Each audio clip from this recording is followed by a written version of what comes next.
Good morning, everyone. It is 8:30, so I'm going to get us started here. Thank you, everyone, for joining this morning. If this is your first time tuning in or you missed me on Monday, my name is Mackenzie. I'm a Program Development Coordinator at the Invasive Species Center, and I will be your moderator this morning. I'm really excited to introduce our keynote speaker of the day, Sue Chiblow. Ogamauh, annag is a Crane Clan from Garden River First Nation. As a PhD candidate at York University, her work focuses on Nibi Gikenda Swinmin water knowledge, exploring humanity's relationship to Nibi and how improving this relationship can support the well-being for Nibi and all life. Sue is the recipient of the Vanier Graduate Scholarship and is in the predoctoral fellowship in American Indian and Indigenous Studies program at Michigan State University. She has worked extensively with First Nation peoples and is a volunteer for the Traditional Ecological Knowledge Elders of the Robinson-Huron Treaty Territory. Sue is a member of the Aboriginal Traditional Knowledge Subcommittee to the Committee on the Status of Endangered Wildlife in Canada and is co-chair on the Indigenous Advisory Committee to the Impact Assessment Agency of Canada. So her presentation this morning is on how everything is connected. Keno Gego Naabadosin. Water is life and food is medicine. Diversity is the creator's garden. Indigenous knowledge is based on principles of respect, responsibilities, relationship, and reciprocity. Indigenous women have unique knowledge that can inform sustainable environmental decision-making. We have come to a time when all knowledge systems need to be linked together to ensure a sustainable future. Specifically, what do Indigenous law, knowledge, language, and culture have to offer for sustainable environmental decision-making? How do we link our knowledge systems for a sustainable future? So thank you so much for joining us this morning, Sue. I'm going to let you take it away, and you can go right ahead. Great. Thank you. I appreciate your introduction and also to how you used our language, and you did a really good job on that, so thank you very much. Everybody, welcome, thank you so much for coming to Chiblow Digital Cards. Ogamauh annag indigo, Tijak Bedam, Kippigan VB Dunjaba, Anishnabek Kwe Endao, Kippigan VB Inda Levin. So I introduce myself with my English name, my spirit name, my Crane Clan. I'm from Garden River, and I'm Anishinaabe Ojibwe, and I also live in Garden River. Today we're going to talk about Keno Gego Naabadosin, which is everything is connected.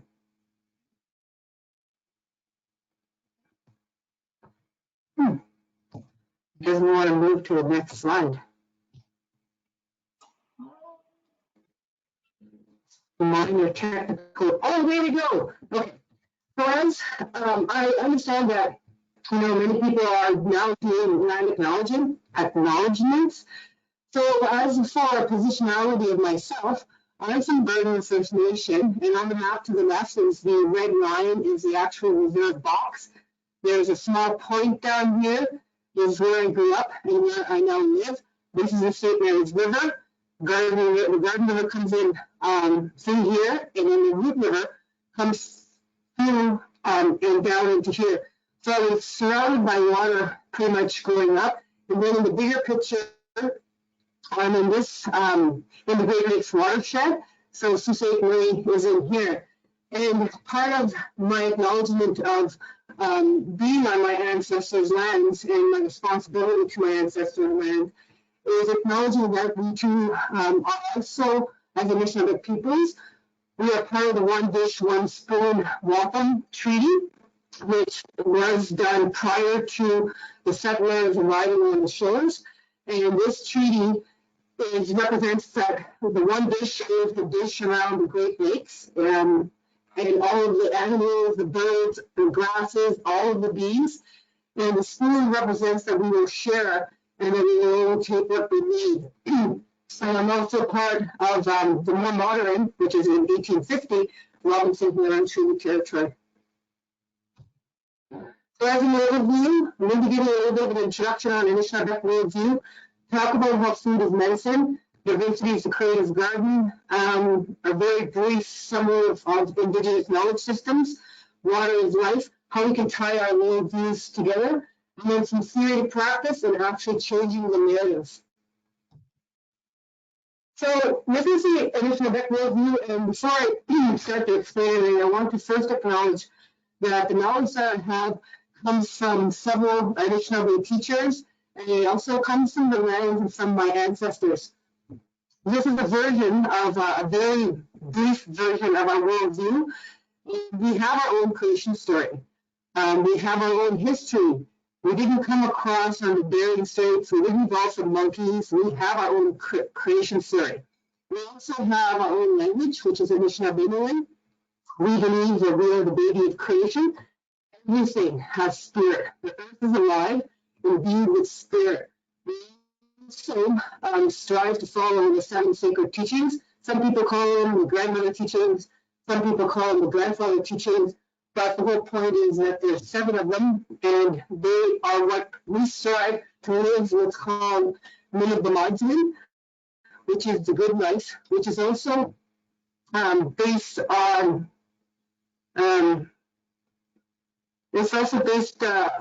balance. And we have our own governance system, which is the plans, and spirit comes first in everything that we do. We have our own laws on how we govern ourselves on these lands. So food is medicine. Understanding that prior to grocery stores being put up, we had an entire food system, and we utilized the foods that we had. We never took more than what we needed, and it was also the fact of sharing the foods. And the elders have talked about that we are what we eat, and the intelligence and those relationships and those responsibilities come from the foods, the interactions that we have with our foods. And this is a picture of me skinning a beaver that we harvested. We were doing, sharing some teachings and showing young children how to skin a beaver. We then cooked it and ate it. This is a partridge. People call it partridge in the community, but it's a rough grouse. We're fishing along the Garden River. And then as part of my responsibility as a Anishinaabe Cree, this is grandson Singalimat, who is also learning how to skin a muskrat. Muskrat is what they call that guy. So diversity is a creative garden.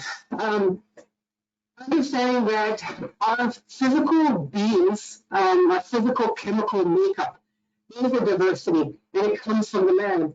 And linking that or tying that together and understanding that we have diversity in area in this ecosystem that we're in, and respecting that how that diversity of that ecosystem, how they communicate with one another, how they were put here by the Creator, and how each one has a responsibility, and not interfere with the Creator's intentions for all of that diversity that is in our territory. So I want to ask you to ask yourself, are you ready? So when we talk about Indigenous knowledge systems, are you ready to actually accept what you're going to be hearing? And are you ready to actually participate in it? Are you ready to stand with that knowledge, support that knowledge, and are you ready to change the narrative by uplifting that knowledge and by valuing what you're hearing and actually standing with the people that are sharing that knowledge with you? So Indigenous knowledge. A lot of people ask, what is it? Well, it's the knowledge of the place of the peoples living on the lands, having relationships and responsibilities to everything. So some scholars talk about the six R's and the 7 R's, and Indigenous knowledge is based on reciprocity. Again, that comes with spirit first, based on respect, relationships, and our responsibility in those relationships, but also our responsibility to ourselves to everything around us. Indigenous knowledge is action-based. It must be lived. You can't just find it inside a book. It's drawn from all sources: the sun, the moon, the animals, the water, the plants, the star world, and also the winds.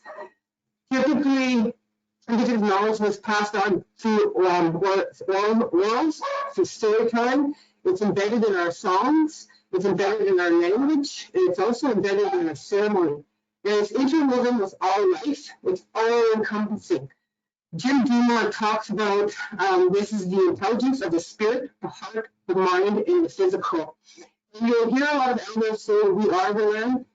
I'm thinking about our chemical makeup, of how we have the same elements that the earth has.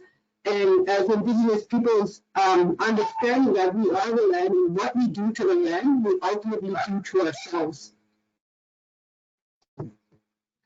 So in terms of understanding a little bit about Indigenous knowledge systems, we have our own laws. And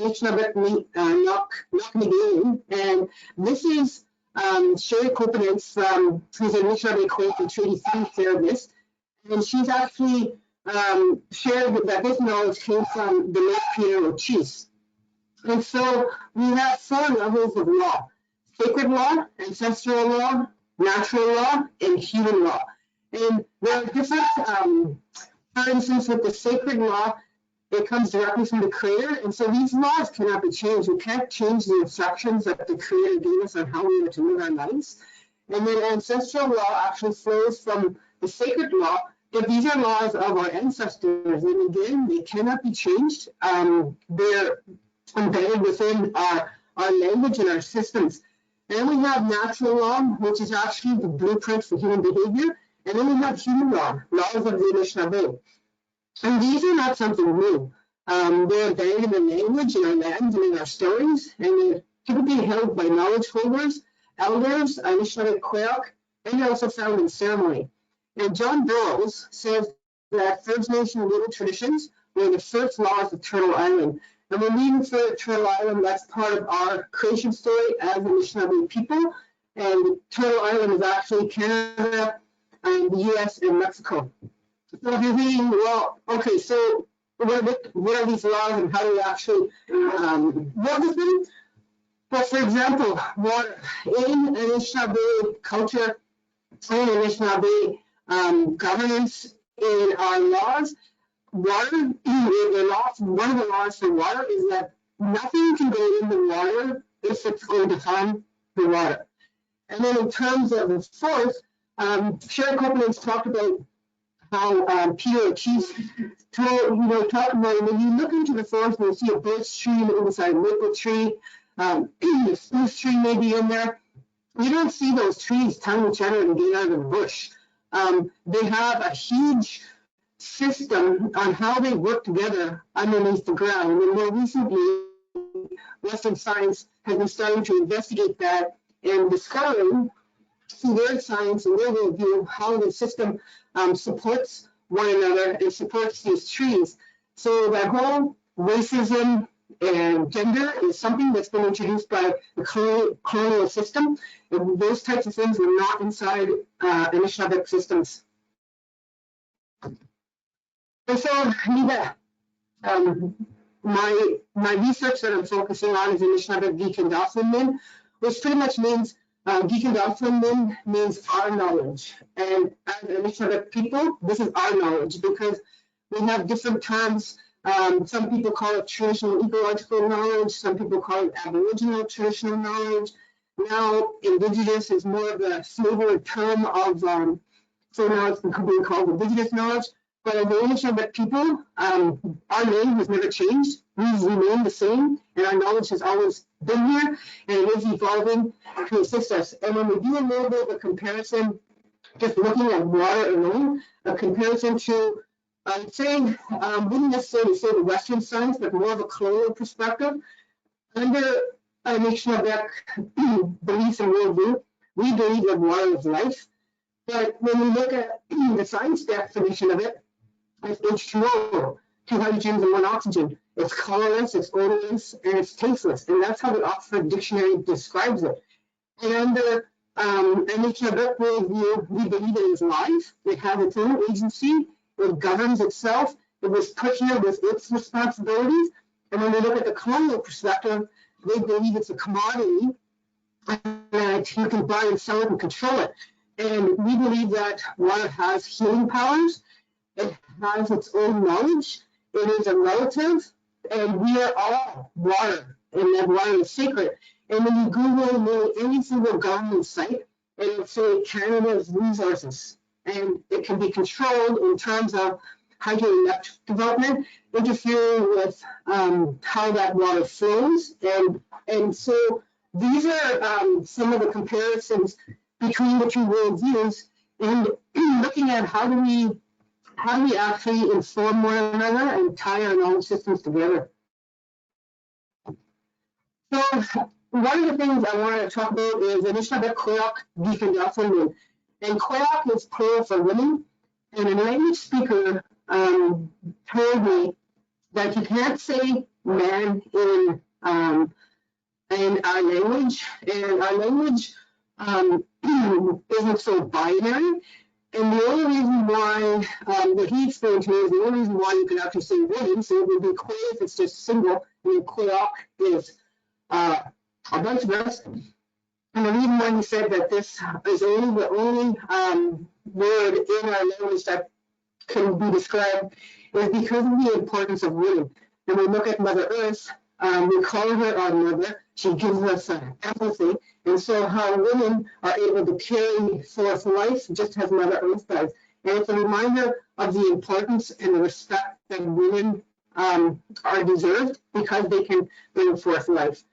And so understanding that women did different activities than men, and so women have different knowledge. Women have specific responsibilities, and they have connections to the moon. They carry that sacred birth water. So understanding that women have knowledge, and when you look at the history books that are presented inside the educational institutions, these books do not talk about, you'll very rarely ever find the historians, they're called the discoverers, and the Jesuits, any of the religious orders, did not talk to the women. It's almost because they came across that great big ocean with their worldview on what women were, but in our culture, women were and still should be, are sacred because they can bring forth life. So women's voices were left out of the narrative for so long, but now when you look at a lot of social activities that are happening, women are at the forefront. Women are stepping up and bringing back the responsibility.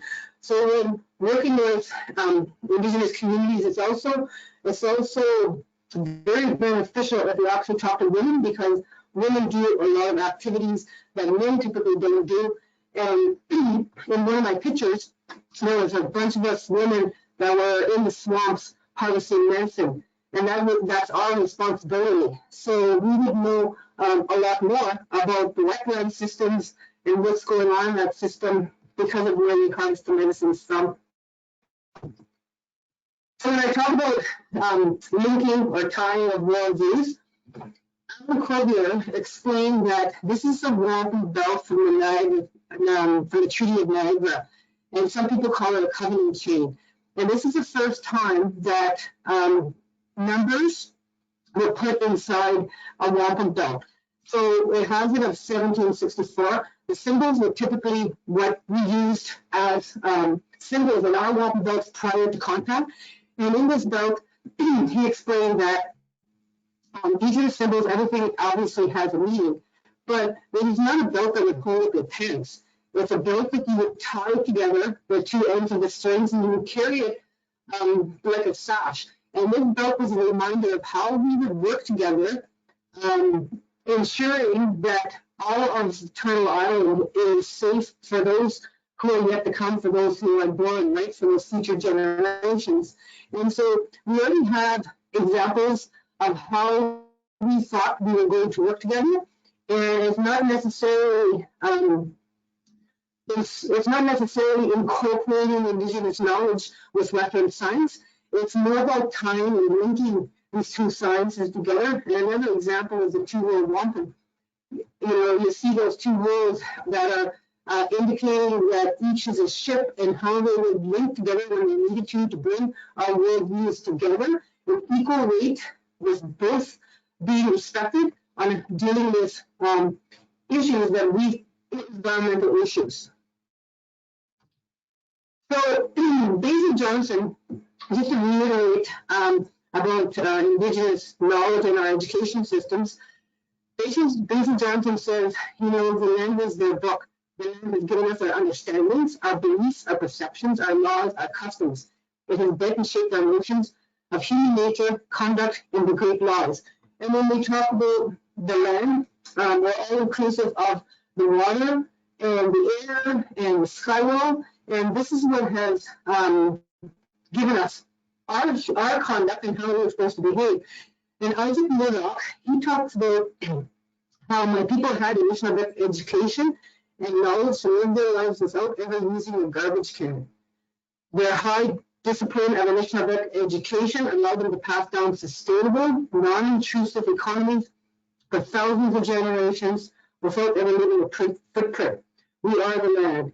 So just showing you these two quotes to confirm that how important Indigenous knowledge systems are. So of course there's some tensions, right? There's tensions in the field between third parties such as government researchers, scientists, ENGOs, and proponents, etc. Those people who want to access Indigenous knowledge and want to use it, and this many times creates some power imbalance. So Indigenous peoples typically are willing to share their knowledge, but they understand the risks. We understand that our knowledge systems need to be protected and that they need to be used appropriately. So many communities are developing Indigenous protocols, Indigenous knowledge protocols to protect our knowledge, process to foster knowledge translation and transmission. And an example I'll give you of a corporation of Indigenous knowledge is, I'll just use the dream catcher. Those dream catchers were made with specific reasons, specific colors, specific type of wood, branches, everything had a reason. And what the type of feather was put on that, what color the bead was put on that, everything has a significance to that individual that you are making it for. So it wasn't like you're making one that everybody could use. That one has specific reasons and teachings for that individual, and now you can find them made in Japan with all kinds of colors and all kinds of feathers. So this is a tension that Indigenous peoples feel and understand, and still want to share the knowledge, but want to ensure that it's protected. So some theory to practice. Right now, we have the Species at Risk Act, and that has National Aboriginal, NACASAR, so National Aboriginal Committee on Species at Risk, and they also have an Aboriginal Traditional Knowledge Subcommittee that assists them with ensuring that Indigenous knowledge is used appropriately within status reports and with assessments. So this is one piece of legislation, and then a little bit more recently, the Fisheries Act made amendments, and they too talk in their Fisheries Act about the importance of Indigenous knowledge and how the minister should consider it when making decisions to protect fisheries and fisheries habitat. And then we have the Impact Assessment Act that now has in the preamble or the whereas, they talk a lot about Indigenous knowledge. And they actually have established an Indigenous Advisory Committee that's helping them develop frameworks for how to work with Indigenous knowledges, and also looking at how projects impact our rights as Indigenous peoples, so also our treaty rights and then our inherent rights. So these are three acts that I now have those in them, and it's more of moving from Indigenous knowledge as a theory to actually putting it into practice. And so we talk about changing the narratives. When you're working, this is an example of how Western science is supporting Indigenous knowledge. And it's about working collaboratively, maintaining those relationships, working in respect and living in respect. And it's about equality, about both knowledge systems having equality. And this one image is an example of the traditional knowledge elders. We were working with Water First, who is starting to do some baseline sampling, because the elders are concerned with herbicide spraying and forestry operations, and how that is creating plantations, so we're losing all of our diversity, and which then makes the forest more open and more susceptible to disease. And if the disease comes in, it can wipe out that whole plantation. So they're concerned about all of these things and wanted to look to start some Western science studies. So Water First came in and started doing some baseline sampling, depending on based on where the elders actually wanted them to sample. And that's just one example. There's other examples such as Walpole Island, all of the work that they've done with species at risk. And more recently, the First Nations Major Projects Coalition, so they too have done a lot of work with Indigenous knowledge and under the impact assessments.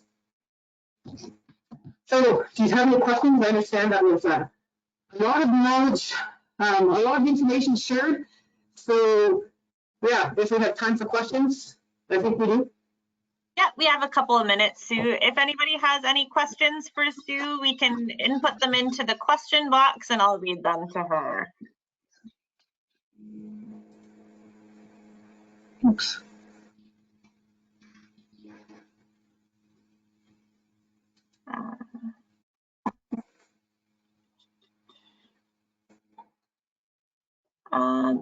Just some comments, Sue, saying that they enjoyed your talk, and wondering if they're able to get a copy of your slides.